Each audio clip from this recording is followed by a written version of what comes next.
একবার ইবনে আরাবী এক শহরে ভ্রমণ করছিলেন। পথে এক রুটি বিক্রেতার দোকানের সামনে দাঁড়ালেন। তিনি বেশ ক্ষুধার্ত ছিলেন, কিন্তু পকেট একদমই টাকা ছিল না। তাই তিনি দোকানদারকে বললেন, ভাই, আমি একজন ভ্রমণকারী, আমার কাছে টাকা নেই, তবে আমি তোমার কাছ থেকে 2টি রুটি চাই। রুটি বিক্রেতা খানিকক্ষণ ভাবল, তারপর হেসে বলল, আপনি যদি আমাকে আল্লাহ সম্পর্কে এমন কিছু বলেন যা আমি আগে শুনিনি, তাহলে আমি আপনাকে 2টি রুটি দেব। ইবনে আরাবী একটু মুচকি হেসে বললেন, আল্লাহর দয়ার দরজা এত বড় যে যখন তা বন্ধ হয় তখনও তা খোলা থাকে। রুটি বিক্রেতা অবাক হয়ে বলল, এর অর্থ কি?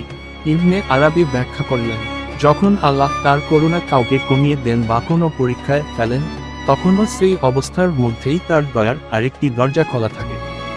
মানুষ অনেক সময় সেটা দেখতে পায় না।